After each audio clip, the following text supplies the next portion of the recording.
গুলি করার 1 সপ্তাহ পেরিয়ে গেছে। প্রশাসন এখনো তাদেরকে গ্রেফতার করতে ব্যর্থতার পরিচয় দিয়েছে। আমরা 2023 সালে হাফেজ রেজাউল হত্যার বিচারের দাবিতে বাইতুল মুকাররমের এই জায়গাটায় দাঁড়িয়ে তার হত্যাকারীদের বিচারের দাবিতে আন্দোলন করেছিলাম।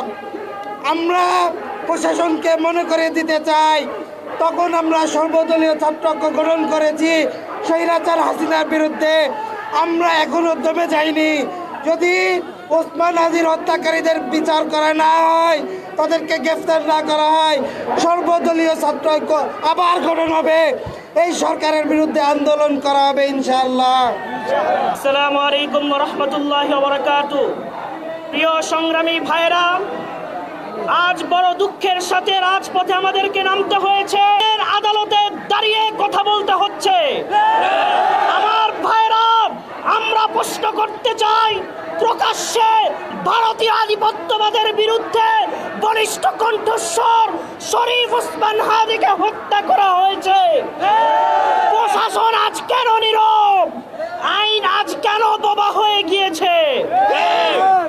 আজ শরীফ ওসমান হাদিকে হত্যা করা হয়েছে, আগামীতে আমাকে আপনাকেও এভাবে প্রকাশ্যে গুলি করে হত্যা করা হবে না, এর কি গ্যারান্টি আছে? আজকের এই সমাবেশ থেকে আমরা হুঁশিয়ারি দিতে চাই, বাংলার কসাই লেডি ফেরাউন খ্যাত শেখ হাসিনা ভারতে বসে বাংলাদেশের সার্বভৌমত্ব ধ্বংস করার পায়তারা চালাচ্ছে। আমরা যেভাবে এদেশের 20 কোটি জনতা যেভাবে শেখ হাসিনাকে ক্ষমতা থেকে নামিয়েছে, শেখ হাসিনাকে দেশে ফিরিয়ে এনে বিচার করার জন্য যদি ভারত অভিমুখে, কলকাতা অভিমুখে লং মার্চ করতে হয়, এদেশের ছাত্র জনতা লং মার্চ করতে বাধ্য হবে।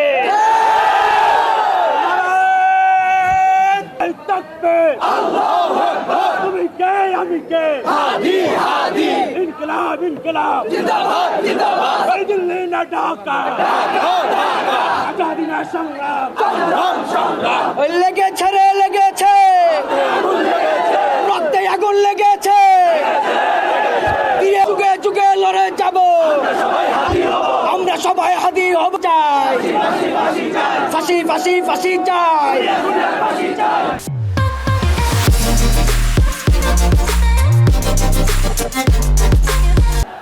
সংগ্রামী উপস্থিতি, আজকের বিক্ষোভ মিছিল ও সমাবেশের এই পর্যায়ে বক্তব্য রাখবেন, এই পর্যায়ে প্রধান অতিথির বক্তব্য রাখবেন বাংলাদেশ খেলাফত ছাত্র মজলিসের সাবেক কেন্দ্রীয় সভাপতি মোল্লা মোহাম্মদ খালেদ সাইফুল্লাহ। আমাদের একজন মুখপাত্র, বাংলাদেশের স্বাধীনতার মুখপাত্র, বাংলাদেশের স্বাধীনতার কণ্ঠস্বর শহীদ ওসমান হাদি রহমতুল্লাহি আলাইহিকে শহীদ করা হয়েছে। যেই সিলসিলা কারবালার ময়দান থেকে বালাঘাটের ময়দান হয়ে হাদি পর্যন্ত পৌঁছেছেন, এই সিলসিলা কশিনকালে বন্ধ হবে না। আমরা সবাই হাদি হব।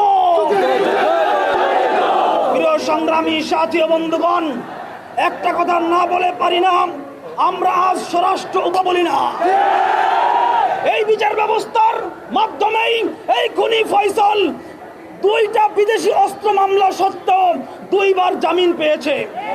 যারা কোটি টাকার মাধ্যমে, লাখ টাকার মাধ্যমে খুনিদের জামিনের ব্যবস্থা করে, এই আইনজীবীদেরকে বাংলাদেশে নিষিদ্ধ করতে হবে। এই বিচার ব্যবস্থার কথা কি বলবো?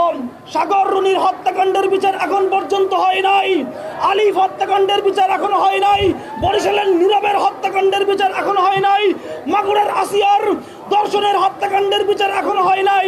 হাদি ভাইয়ের বিচার হবে কিনা আল্লাহই ভালো জানে। এখানে যখন হত্যা করা হয়, যখন গুলি করা হয়েছে, তখন আমাদের সামনে পেশ করা হয়েছে সিলেট থেকে পালানো হচ্ছে। এগুলো সব পরিকল্পনা, অথচ সব নীল নকশা করা হয়েছে। তারা ময়মনসিংহ থেকে পলায়ন করবেন। সুতরাং বাংলাদেশের কারা কারা এর সাথে জড়িত রয়েছেন, এদেরকে চিহ্নিত করে দৃষ্টান্তমূলক শাস্তির ব্যবস্থা করতে হবে। সংগ্রামী সাথী বন্ধুগণ, আপনাদেরকে একটা কথা বলতে চাই। আজকে হয় অনেকেই বলতেছে যে আমরা সবাই হাদি হব স্লোগানও দিচ্ছি, কিন্তু আসলে হাদি হওয়া সবার পক্ষে সম্ভব নয়। হাদির মতো সাহসী এরকম সবার পক্ষে সম্ভব হবে না, কিন্তু সামনে যদি কেউ হাদি হতে চায় তাহলে হাদি আমাদের জন্য অনুপ্রেরণা দৃষ্টান্ত হয়ে থাকবে ইনশাআল্লাহ। আমি আইন মন্ত্রণালয়কে উদ্দেশ্য করে বলতে চাই, আপনারা এই ভাওতাবাজির বিচার বাদ দেন। বাংলাদেশে সালমান এফ রহমান সহ জেলখানায় যে সমস্ত সন্ত্রাসী আওয়ামী লীগ বন্দী রয়েছে, এদের একটাকে ফাঁসি দেন, সমস্ত আওয়ামী সন্ত্রাসী ঠান্ডা হয়ে যাবে। নাটক করার জন্য বাদ থেকেই